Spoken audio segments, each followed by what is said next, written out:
Good afternoon, everybody. My name is Barney Erasmus from the Department of Business Management at UNISA.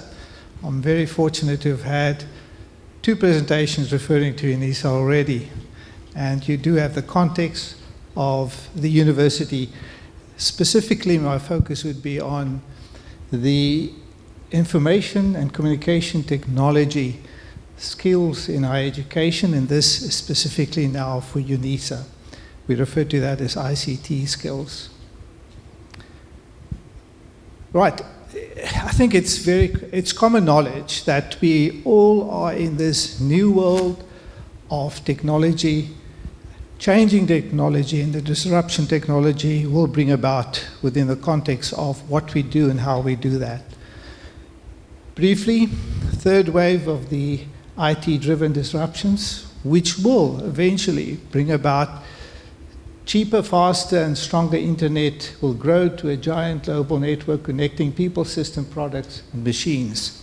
Internet of everything. Internet of things.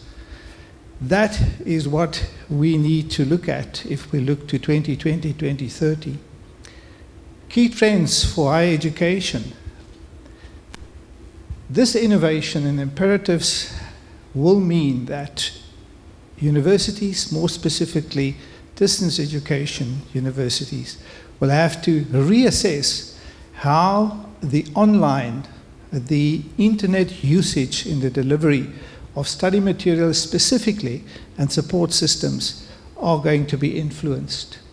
And that means that we, each institution, even on a departmental level, has to think about how do you reposition your thinking in moving into that particular direction.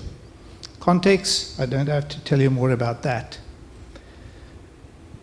Right, so the focus of this study is to determine the skills of staff at UNISA. At the time of the survey, 4,659 staff members, and we will be looking at possible suggestions as to how we can improve and suggestions how we can introduce some initiatives to make this possible for us. Methodology, first a literature study to determine exactly what are we looking at if we look at these particular skills or clusters, and interviews were held within the institution, literature study were conducted to establish what is exactly those focus areas. Descriptive emails were used, quantitative approach was taken, and eventually 13 core ICT skills sets and sub-skills were identified.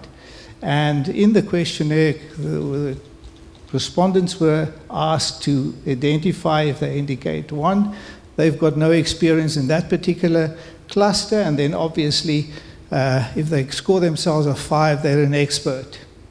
So the population, when we break it down a bit, out of that, 1,641 academics, and then 3,018 support and professional staff.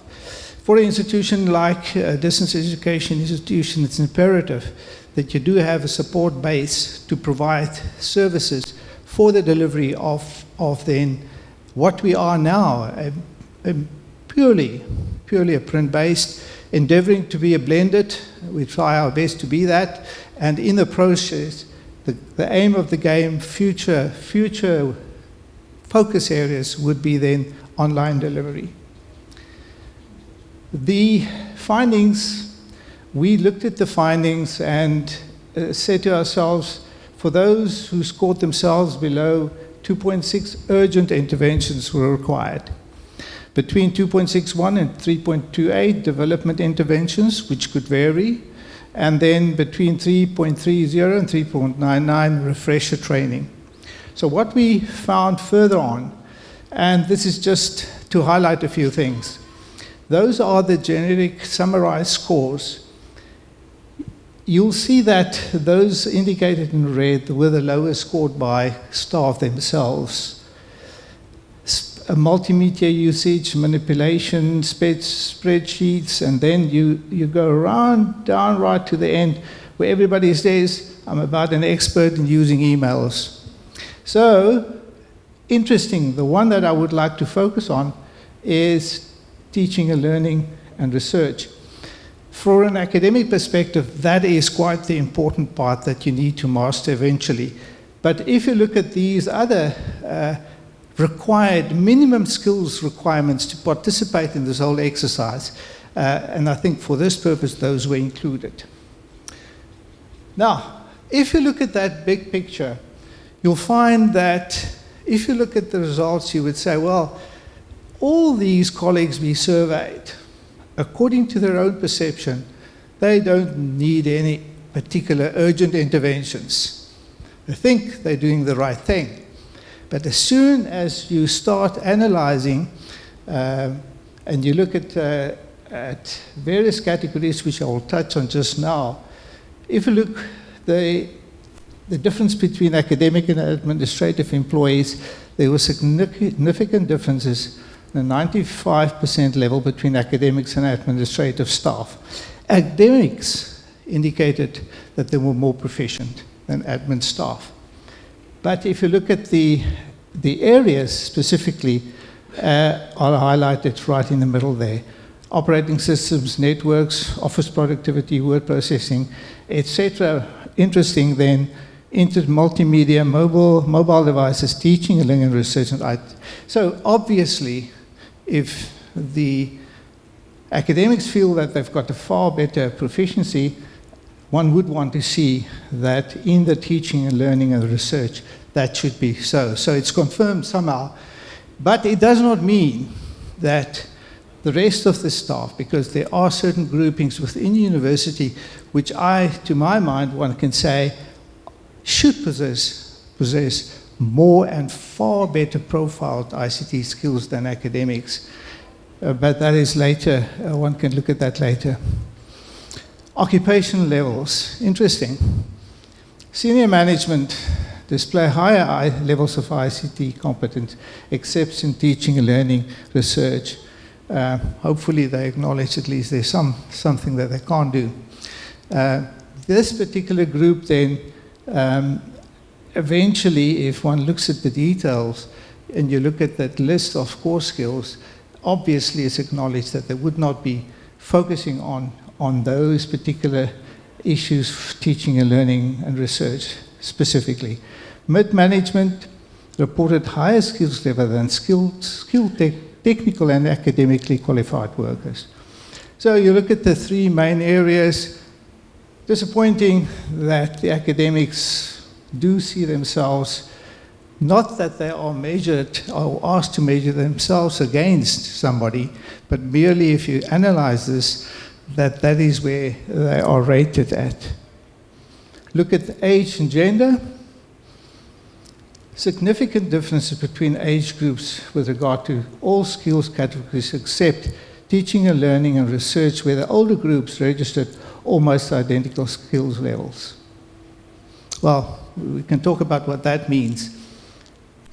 But specifically, younger staff, 34 years and younger, display significantly higher proficiencies in IT skills categories. Now, the younger staff adopting to new technology is commonplace. I mean, if you look at the early adopters of ICT skills, obviously, younger staff grow up with that and they're far more efficient and in a process of wanting to know more. Enough research is available to support that as well. Interesting, male staff members seem to view themselves with higher levels of ICT proficiencies. Well, once again, we can look at whether that is totally true at the end of the day. Right, so the important part here, and I get to the conclusions and recommendations. As I indicated, if you look at the averages overall, you'll find that urgent training areas were not required. 6 ITC skill sets, that is, among others, teaching, learning, and research, require developmental interventions, and remainder, one would say, possible refresher training. And significant differences between, as we've just explained, academic and admin staff, occupational levels, departments, age, and gender group. And if you look at that carefully, further analysis needs to take place now to find out exactly what are we talking about if there is a difference. Further analysis needs to be addressed to say, well, the younger groupings and the older groupings, exactly what is meant by that. So this process has just opened up for us the possibility now to investigate further what exactly is required. Very important though, if you look at this particular study, this is only a response to questions to individual staff members. The focus of this particular next step is going to be the institution, which is moving, and as a stated goal for 2030 specifically, but more detailed for 2020, says that there will be online delivery of study material, course modules. At the stage, the university, I've last heard, perhaps over 3,000 modules. And you look at all academic staff that needs to be in a position to go through a process of to be skilled, to be able to be part of a group that develop online study material.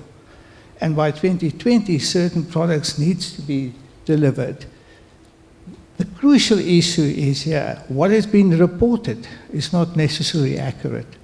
Because once you've got the standard set and the detailed end product, you determine the gap. And that's common theory in any needs analysis. You've got to know where you're going in quite detailed manners, specifically if you talk about ICT skills. Recommendations, we say that ODEL practitioner competency framework needs to be developed based on what needs to be achieved by the organization. Once that standard has been set, initiatives can now take place to move forward. Then obviously, ICT change management as a focus area, together with this whole package of what exactly is required, how many modules, what levels of skills will determine or will be essential for success moving forward. And there was a suggestion also that we look at incentive programs for those who really move fast to do and give them some form of reward eventually to be successful. I think it's a huge challenge for the institution, but this is the first step to find out exactly how do we unpack and refocus some of these issues. Thank you very much.